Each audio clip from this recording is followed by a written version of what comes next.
Olá, meu nome é Mônica Lage, eu sou membro do grupo de pesquisa Gênero, Sociabilidade, Afetividade e Sexualidade da Universidade Federal do Amazonas e, assim como eu, outros integrantes deste grupo, estamos gravando alguns vídeos que visam divulgar as nossas pesquisas, bem como os estudos que este grupo vem realizando.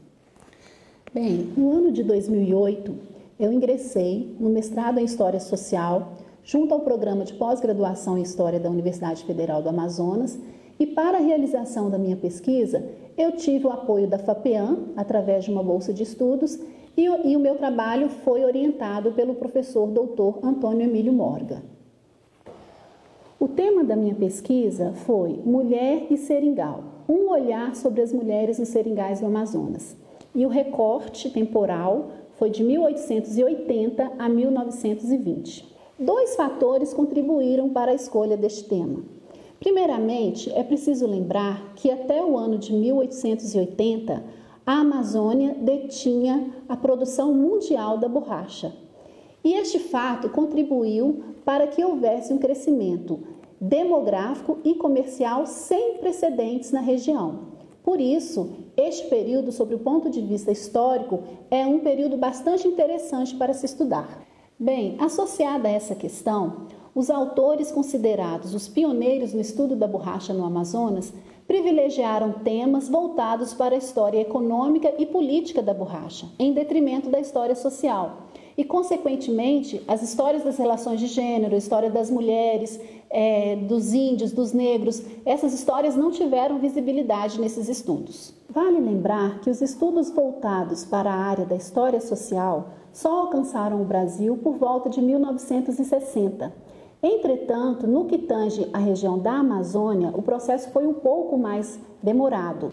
Entretanto, as pesquisas que visam dar visibilidade às mulheres da região são recentes, como, por exemplo, o trabalho da socióloga Heloísa Lara Campos Costa, As Mulheres e o Poder na Amazônia, que é um trabalho de 2005. Sendo assim, ainda existe um grande campo na área da história das mulheres no Norte para ser explorado. Estes fatores contribuíram para a escolha do tema da minha pesquisa. Para a realização deste trabalho, eu pesquisei em 3 fontes documentais distintas. Num primeiro momento, eu analisei os periódicos que circularam as regiões próximas aos seringais. Vale lembrar que a historiadora Bárbara Einstein, ela vai conceituar o seringal dizendo que eram extensas áreas de florestas administradas por um patrão que arrendava estas áreas para os seus fregueses, no caso, os seringueiros. Esses periódicos, eles não alcançavam os seringais, eles não adentravam a mata. A circulação destes documentos dava-se nas vilas e nas comarcas próximas aos seringais. A outra fonte documental analisada para a realização dessa pesquisa diz respeito aos processos de habilitação de casamento. Como era do meu interesse compreender como se davam as relações conjugais na mata, estes documentos foram muito importantes para o alcance deste objetivo. E, por fim, foram analisados alguns processos criminais envolvendo as mulheres na mata que visavam compreender a prática da violência nesses espaços. O primeiro capítulo trouxe o título História de Vida e História de Mulheres, Seringais e Imagens Femininas.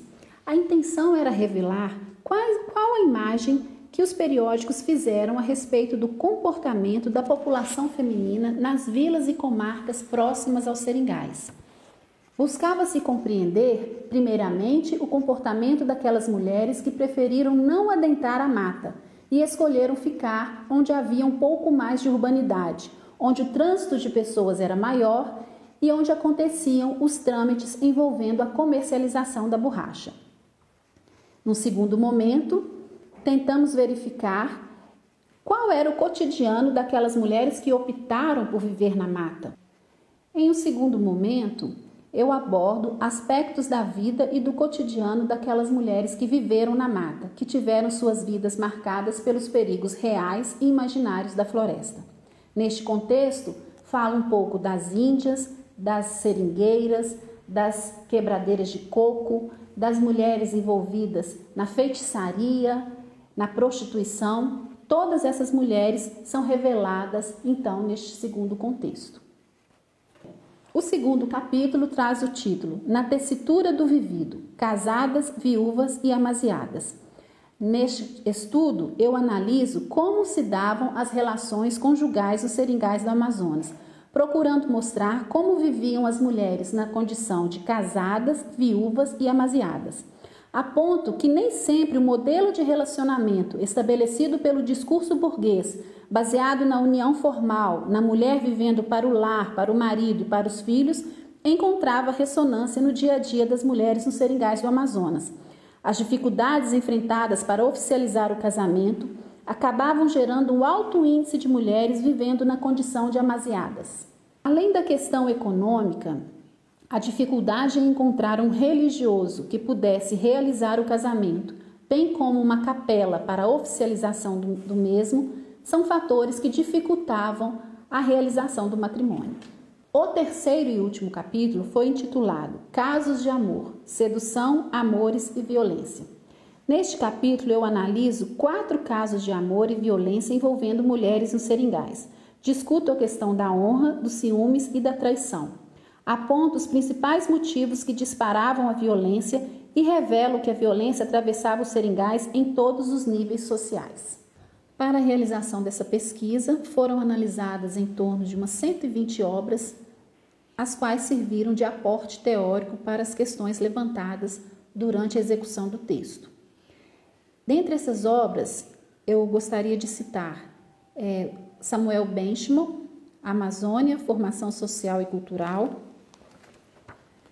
Vitor Leonardi, Os Seringueiros e os Rios, Maria Luísa Ugarte Pinheiro, A Mulher no Periodismo, Cristina Scheibe Wolff, Mulheres da Floresta, Leila Mezan Algrante, Honradas e Devotas da Colônia, Pierre Bourdieu, A Dominação Masculina, Sue Caulfield, Em Defesa da Honra,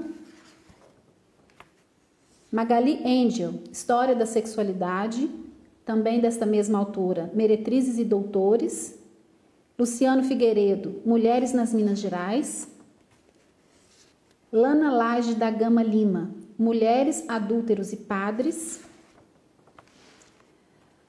Antônio Emílio Morga, História das Mulheres de Santa Catarina e nos Subúrbios do Desejo, Michele Perrault, As Mulheres ou os Silêncios da História, também dessa mesma autora, História da Vida Privada.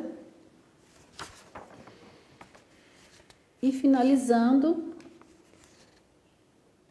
Maria Beatriz Nisa, A Cultura no Brasil Colônia, e desta mesma autora, Sistemas de Casamentos no Brasil Colonial. Essas foram as principais obras que serviram de aporte teórico para a realização dessa pesquisa.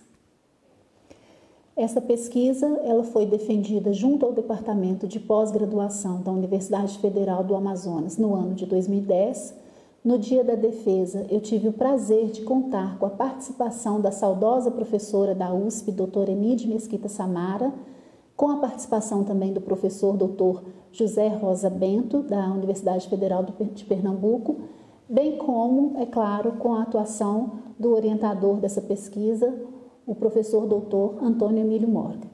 Aqueles que quiserem saber um pouco mais sobre este assunto, que quiserem conhecer um pouco mais sobre a história das mulheres do Norte, as histórias das mulheres dos seringais do Amazonas, podem me enviar e-mail, e aqueles que quiserem conhecer o trabalho do LEG, Laboratório de Estudos de Gêneros da UFAM, podem consultar aqui a nossa página que se encontra na tela, a nossa página no Facebook. Um grande abraço e muito obrigada.